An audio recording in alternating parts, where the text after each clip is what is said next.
A tripulação do pequeno barco pesqueiro e a Aurora ficou em silêncio quando uma enorme orca emergiu próxima ao casco, seus olhos cheios de uma estranha melancolia. O animal estava coberto por parasitas conhecidos como bernes, que pareciam se proliferar de maneira anormal em sua pele. Movendo-se com lentidão, a orca soltou um som baixo e desesperado, um pedido de ajuda que era impossível ignorar. Decididos a socorrê-la, os pescadores armaram um plano para limpar os parasitas, mas ao examinarem mais de perto, perceberam algo estarrecedor. O motivo daqueles bernes estarem ali fez eles chamarem a polícia imediatamente. O mar estava agitado naquela manhã, como se pressentisse algo fora do comum. A tripulação do barco pesqueiro, Aurora, acostumada às imprevisibilidades das águas, não esperava pelo que estava por vir. Carlos, o capitão do barco, olhava o horizonte com o olhar atento. Ao seu lado, Raul, o mais jovem da tripulação, ajustava as redes de pesca. Foi então que um som peculiar cortou o silêncio das ondas. "Capitão, você ouviu isso?" perguntou Raul, franzindo a testa. Carlos assentiu, o rosto sério. O som parecia um canto, mas havia algo desesperado nele. Segundos depois, surgiu, entre as ondas, a forma majestosa de uma orca. "Meu Deus", murmurou Clara, a bióloga marinha do grupo, que também estava a bordo para documentar a vida marinha local. O animal estava próximo o suficiente para ser observado com clareza. Contudo, o que deveria ser uma visão deslumbrante era, na verdade, perturbadora. A orca estava coberta por bernes, que se espalhavam em padrões incomuns. As marcas no corpo do animal eram evidentes, e algumas pareciam feridas abertas.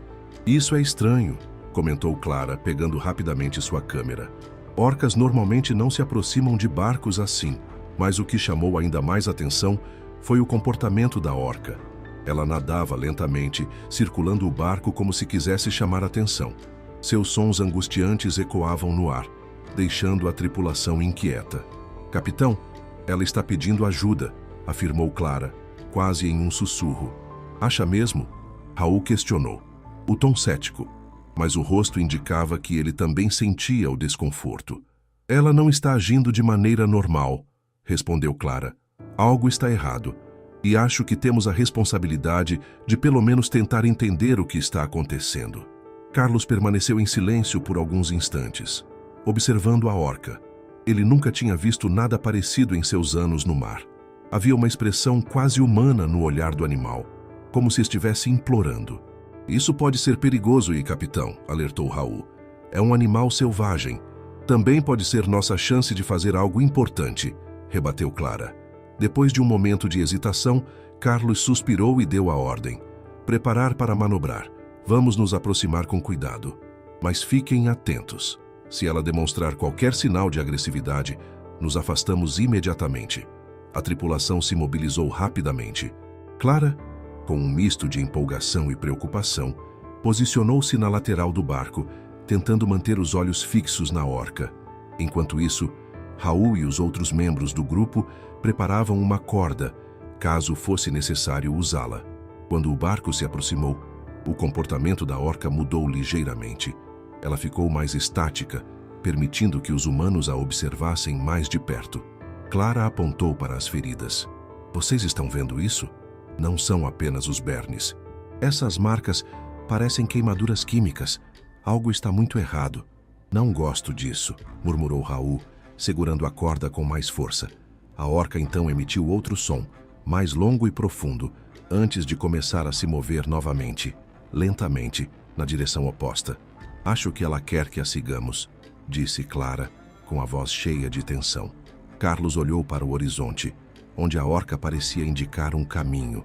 Ele sabia que aquela decisão poderia ser um divisor de águas para a tripulação. "Segurem firme", disse ele, ligando os motores. "Vamos ver até onde isso nos leva." E assim começou a jornada do Aurora, atrás de um animal que parecia estar carregando um segredo sombrio nas águas profundas. O Aurora seguia lentamente pela trilha deixada pela orca. O mar, antes inquieto, parecia mais calmo, quase como se tivesse diminuído o ritmo para acompanhar a tensão no barco. Clara não tirava os olhos do animal. O comportamento incomum dela a intrigava mais a cada instante. Ela está ferida de um jeito que não faz sentido, comentou Clara, ajustando o zoom da câmera enquanto capturava imagens detalhadas do corpo da orca. Vejam isso. Os bernes estão se agrupando em torno de feridas abertas. Nunca vi nada assim. Raul, desconfiado, olhou para a bióloga. Não pode ser só coisa da natureza. O mar está cheio de coisas que a gente não entende. Clara balançou a cabeça. Não é natural. Esses padrões parecem ser formados por algum tipo de interação química. Isso não acontece em um ambiente saudável. Carlos, no comando do barco, observava a orca desacelerar. Ela parecia hesitar, quase como se decidisse se continuaria ou não. Então, mergulhou abruptamente, deixando apenas o rastro da espuma das ondas. E agora? Raul perguntou, ansioso. Vamos perder ela? Clara apontou para a água. A orca emergiu alguns metros adiante, lançando um som agudo e profundo que parecia ecoar entre as ondas. Ela quer que a sigamos, está claro. Clara estava decidida. Capitão, precisamos continuar. Carlos hesitou por um momento, analisando o ambiente ao redor. Não havia sinais de perigo imediato, mas também não havia garantias de que a situação era segura. Vamos seguir mais um pouco, decidiu. Mas fiquem atentos. Se isso começar a parecer uma armadilha da natureza, estamos fora. Enquanto o Aurora avançava, o som do motor se misturava com o silêncio inquietante do oceano. Não demorou muito para que a tripulação visse algo que os fez gelar. Clara foi a primeira a notar. Ali, nas nadadeiras dela, exclamou, apontando para a água. Todos correram para o lado do barco. Enredados nas nadadeiras da orca estavam pedaços de plástico e linhas de pesca. Os detritos estavam tão apertados que as feridas ao redor eram inevitáveis. Isso está sufocando ela, disse Clara, a voz cheia de angústia. É por isso que ela está assim. A poluição, isso é obra humana. Raul olhou mais de perto, segurando uma corda como se pudesse pular para ajudar. Como alguém deixa isso acontecer? Ela não consegue se livrar disso sozinha? Não é tão simples, explicou Clara. Essa é a realidade da vida marinha hoje. Muitos desses animais vivem em ambientes tão poluídos que estão constantemente lutando para sobreviver. A orca, mesmo ferida e aparentemente em agonia, fez algo inesperado. Ela ergueu a cabeça fora da água por um instante, lançou outro som angustiante e mergulhou de novo, reaparecendo mais à frente. Parece que ela quer nos mostrar algo, disse Clara, inclinando-se na direção onde a orca apontava. Carlos ajustou o curso do barco, seguindo o animal com cautela. Enquanto avançavam, a água começava a mudar de cor. De um azul profundo, passou a um tom acinzentado, indicando que algo mais à frente estava afetando a qualidade do mar. Isso não é um bom sinal, murmurou Carlos. Clara, mantenha os olhos abertos. Raul, prepare as cordas. Não sabemos o que vamos encontrar. O grupo se concentrou, os olhos fixos na água turva e na figura da orca que nadava à frente. Ela estava levando o Aurora a algum lugar, e a sensação de que algo terrivelmente errado os aguardava crescia a cada metro que percorriam. Olhem ali. Clara apontou para o horizonte. Uma baía isolada começou a surgir, cercada por uma inquietante calmaria. A orca parou abruptamente, como se esperasse que eles prosseguissem por conta própria. Clara, em pé na proa do barco, sentiu um calafrio ao notar que o local parecia mergulhado em uma aura pesada e misteriosa. Acho que estamos perto, disse Carlos, sua voz baixa, como se não quisesse perturbar o silêncio estranho ao redor. O Aurora navegava direto para o coração de um mistério sombrio, enquanto a orca, fiel guia daquela jornada improvável, aguardava na retaguarda-se como se dissesse: a verdade está adiante. O Aurora entrou na baía isolada, e um cheiro acre atingiu a tripulação antes mesmo de eles terem a chance de processar o que viam. A água, que em algum momento havia sido azul, estava agora coberta por uma película oleosa e uma mistura de cores que iam do verde escuro ao marrom. Plásticos, redes de pesca abandonadas e até mesmo barris enferrujados flutuavam na superfície, como testemunhas de um desastre ambiental negligenciado. Raul colocou uma das mãos no nariz, tentando afastar o odor. Isso aqui é um lixão. Como isso pode ter ficado tão ruim sem ninguém perceber? Clara não respondeu de imediato. Seus olhos estavam fixos na água ao redor, onde peixes mortos boiavam, e as margens estavam cobertas de detritos que haviam se acumulado ao longo do tempo. A bióloga parecia travar uma batalha interna entre a raiva e a tristeza. Isso não acontece de uma hora para outra, disse ela finalmente, a voz embargada. Anos de negligência, despejos ilegais, descaso. O que estamos vendo aqui é o resultado de uma destruição lenta e constante. Carlos manobrou o barco cuidadosamente, tentando evitar os detritos maiores enquanto seguia os movimentos da orca. O animal parou novamente, como se esperasse algo da tripulação. Clara inclinou-se na lateral do barco, tentando captar melhor os detalhes. As feridas dela estão piorando, comentou Clara. Não são só os detritos presos nas nadadeiras. Há sinais de exposição química. Talvez os barris que vemos aí tenham vazado alguma substância tóxica. Raul pegou um gancho e puxou um dos barris flutuantes para perto do barco.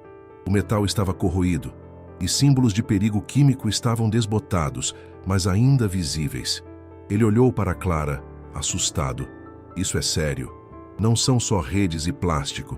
Isso aqui pode ser venenoso para qualquer coisa que toque nessa água. Clara assentiu, o rosto sombrio. É por isso que ela veio até nós. Esse lugar não só a machucou, está matando tudo ao redor. Enquanto Clara falava, a orca emitiu um som longo e profundo, como se estivesse tentando enfatizar o que a tripulação estava descobrindo.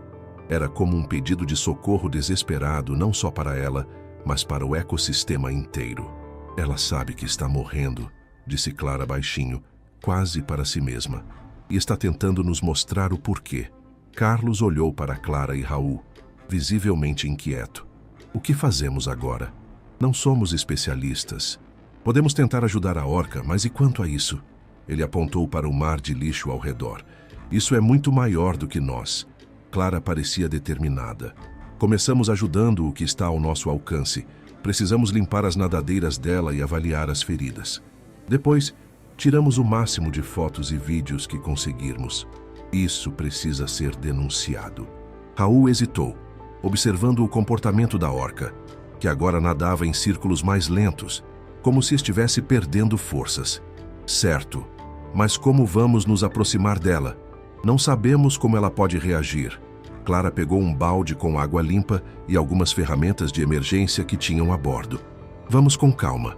Se ela confiou em nós até aqui, precisamos acreditar que ela nos deixará ajudar. Carlos ajustou o motor, deixando o barco quase parado, enquanto Clara e Raul preparavam as cordas e as ferramentas. A orca parou ao lado do Aurora, permitindo que a tripulação visse de perto o estado devastador do animal. Clara estendeu a mão devagar, tocando a lateral do corpo da orca. Sua pele era áspera e marcada por feridas profundas. Os bernes estavam concentrados nas áreas mais danificadas, como se fossem atraídos pelo sofrimento. Meu Deus, murmurou Clara. Ela está tão debilitada. Raul segurava uma corda, pronto para agir caso a orca reagisse. Mas, para sua surpresa, o animal permaneceu imóvel. Parece que ela realmente confia em você, disse ele, surpreso, enquanto Clara começava a trabalhar cuidadosamente para remover as redes e plásticos enredados nas nadadeiras da orca. Carlos tirava fotos e gravava vídeos, documentando tudo. O silêncio no barco era quase reverente, interrompido apenas pelos sons do vento e dos movimentos leves da água.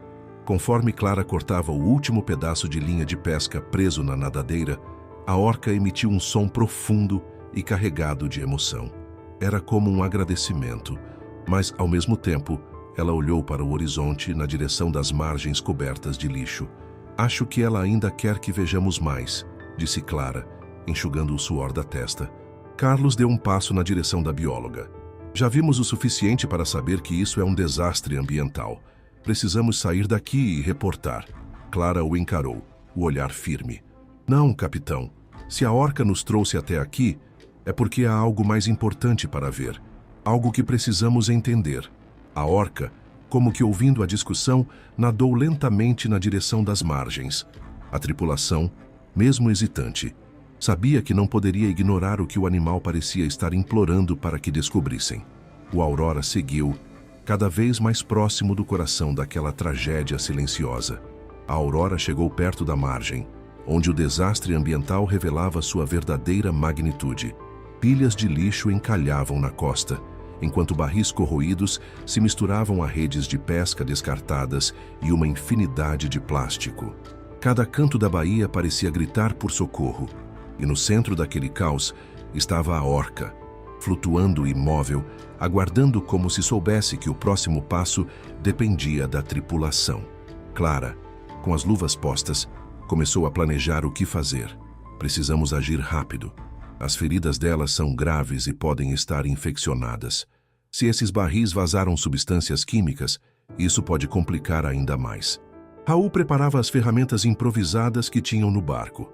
Facas para cortar redes, baldes com água limpa e até um kit de primeiros socorros marinho. Não somos veterinários, murmurou ele. E se fizermos mais mal do que bem? Não fazer nada seria pior, respondeu Clara, determinada. Com cuidado, Clara e Raul começaram a trabalhar.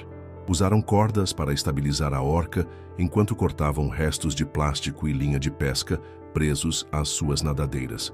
Cada puxão revelava feridas mais profundas, algumas exalando um odor químico. Isso está corroendo a pele dela, Clara disse, segurando o fôlego. Esses barris podem ter despejado algo altamente tóxico. Enquanto trabalhavam, Carlos investigava a costa. Ele encontrou barris corroídos com símbolos que indicavam substâncias perigosas. O capitão tirava fotos e gravava vídeos, enquanto seus pensamentos se tornavam mais sombrios. Isso não foi acidente, disse ele, retornando ao barco com um dos barris menores. Alguém usou essa baía como lixão. De repente, Clara ouviu um barulho peculiar vindo da água. Olhou para a orca, que soltou um som baixo e profundo. O animal parecia se mover para ajudar, como se soubesse que a tripulação estava tentando salvá-la. Clara sorriu, emocionada. Ela está cooperando. Parece entender o que estamos fazendo. Raul, com uma expressão de cansaço, retirou o último pedaço de plástico preso nas nadadeiras da orca. Pronto, anunciou ele, jogando o plástico para dentro do barco. A orca emitiu um som mais forte e nadou em círculos lentos ao redor do barco. Clara interpretou aquilo como um gesto de alívio e gratidão. Ainda não terminamos, disse Clara. Precisamos desinfetar essas feridas. Enquanto a equipe fazia o possível para limpar as lesões do animal, um dos pescadores da tripulação, mais velho e experiente, apontou para as margens. O padrão dos bernes é estranho. Talvez essas substâncias químicas estejam alterando a biologia desses parasitas. A tripulação trocou olhares preocupados. A magnitude do problema ia muito além daquela orca. Quando terminaram, a orca mergulhou e voltou à superfície, circulando o barco mais uma vez. Seus sons eram mais calmos agora, quase suaves. Acho que ela está agradecendo, Clara disse com lágrimas nos olhos. Com a orca temporariamente aliviada de seus ferimentos, a tripulação começou a juntar evidências do que encontraram. Carlos e Clara recolheram mais fotos dos barris e do lixo, capturando detalhes dos símbolos e rótulos desbotados. Isso aqui é de uma empresa, disse Carlos, mostrando um dos barris para Clara. Parece que alguém tentou esconder provas de um despejo ilegal. Temos o suficiente para reportar às autoridades, respondeu Clara. Mas isso precisa ganhar atenção pública. As pessoas precisam ver o que está acontecendo aqui. Enquanto isso, Raul e os outros tentavam limpar parte do lixo flutuante próximo ao barco. Era um esforço pequeno, mas significativo. Cada saco plástico removido parecia aliviar um pouco o peso daquela tragédia. Clara, ainda olhando para a orca, refletiu sobre o impacto maior daquela poluição. Se isso está acontecendo aqui, imagine em quantos outros lugares o mesmo está ocorrendo. Essa orca é só um dos muitos exemplos de como estamos destruindo o planeta. Raul, exausto, sentou-se por um momento. É desesperador. Mesmo que salvemos ela, isso vai continuar. Clara olhou para ele, firme. Por isso precisamos agir. Não é só sobre salvar a orca. É sobre salvar o que ainda resta. Depois de horas trabalhando, eles viram a orca nadar lentamente ao redor do barco, emitindo sons que Clara interpretou como agradecimento. Era uma cena que a tripulação jamais esqueceria. Carlos ligou o motor, preparado para sair dali. Vamos voltar. Temos provas suficientes para denunciar isso. Enquanto se afastavam, a orca nadou ao lado do barco por algum tempo, até que finalmente seguiu seu caminho, mergulhando nas profundezas. Clara, observando-a desaparecer, sentiu um aperto no peito. Espero que ela fique bem, disse, em voz baixa. Carlos assentiu. Fizemos tudo o que podíamos. Agora é hora de responsabilizar quem fez isso. Com as imagens, vídeos e evidências em mãos, a tripulação sabia que sua missão não terminaria ali. Eles estavam apenas começando uma batalha contra algo muito maior: a negligência e a destruição ambiental.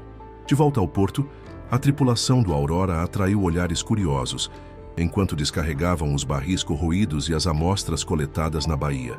Clara, já com as imagens e vídeos armazenados em seu laptop, estava pronta para denunciar o que haviam descoberto. Isso precisa chegar às autoridades ambientais imediatamente, disse ela, com um senso de urgência. E também à imprensa. Quanto mais visibilidade isso tiver, maior será a pressão para investigarem. Carlos, normalmente reservado, concordou com um aceno de cabeça. Faça o que for necessário, Clara. Isso precisa ser resolvido. Enquanto Clara se dirigia ao escritório local de proteção ambiental, Carlos e Raul ficaram no barco, organizando o restante das evidências. Poucas horas depois, Clara voltou, ofegante e visivelmente animada. Eles estão levando isso a sério. Já repassaram tudo para um promotor ambiental, anunciou. Agora é esperar que tomem uma atitude. Nos dias que se seguiram, a história da orca ferida e da baía poluída ganhou destaque nas redes sociais e na mídia local. Fotos da tripulação limpando as nadadeiras do animal, junto com imagens da devastação ambiental, viralizaram rapidamente. O impacto foi imediato. ONGs começaram a se mobilizar para pressionar empresas suspeitas e exigir respostas das autoridades. Um dos pontos de maior atenção foi o rótulo desbotado nos barris encontrados. Após uma análise detalhada, descobriu-se que pertenciam a uma empresa química regional, conhecida por múltiplas infrações ambientais no passado. Isso é um escândalo em potencial, disse Clara em uma reunião com os representantes das ONGs. Essa empresa já tem histórico de despejo ilegal. Se conseguirmos conectar esses barris diretamente a eles, podem enfrentar sérias consequências. Enquanto isso, a tripulação do Aurora foi transformada pela experiência. Carlos, que antes via o mar apenas como sustento, agora enxergava a fragilidade daquele ecossistema. Não podemos mais ser apenas espectadores, disse ele à tripulação em uma reunião improvisada. Vamos dedicar parte do nosso tempo ao resgate de animais marinhos e à limpeza das áreas onde pescamos. Raul, inicialmente relutante, assentiu. Se não fizermos nada, quem fará? O Aurora foi equipado com ferramentas básicas de resgate marinho, e a tripulação começou a colaborar com ONGs locais, usando o barco não apenas para pescar, mas também para patrulhar áreas vulneráveis. Semanas depois, a investigação culminou em uma vitória importante. A empresa química foi formalmente acusada de despejo ilegal de resíduos tóxicos. Provas coletadas pela tripulação e análises científicas foram cruciais para construir o caso. Além disso, a pressão pública resultou na criação de um fundo destinado à recuperação da baía. Clara foi convidada para dar entrevistas sobre a experiência, mas ela insistia em compartilhar o crédito. Foi um esforço coletivo. Não se tratava apenas de salvar a orca, mas de proteger um ecossistema inteiro, disse ela a um repórter. Um mês depois, enquanto o Aurora navegava em uma das áreas que haviam começado a limpar, Clara avistou algo no horizonte. Uma sombra familiar emergiu das profundezas. A orca, agora sem plásticos presos às nadadeiras e com feridas cicatrizadas, ela parecia mais saudável e forte. É ela! Gritou Clara, emocionada. A orca nadou ao redor do barco, emitindo sons que pareciam música. A tripulação ficou em silêncio, admirando o momento. Era como se o animal estivesse agradecendo mais uma vez. Carlos, com a voz embargada, resumiu o sentimento de todos. Ela está viva, e isso significa que fizemos a coisa certa. Enquanto o Aurora continuava seu curso, a orca os acompanhou por um tempo antes de desaparecer novamente nas profundezas do oceano. Aquele momento ficou gravado para sempre na memória de cada um. O Aurora tornou-se um símbolo de esperança e mudança, inspirando outras comunidades costeiras a se mobilizarem pela proteção dos oceanos. A história da orca e da baía poluída provou que pequenas ações, quando unidas, podem trazer grandes resultados e, acima de tudo, que ainda há tempo para salvar o que resta do mundo natural.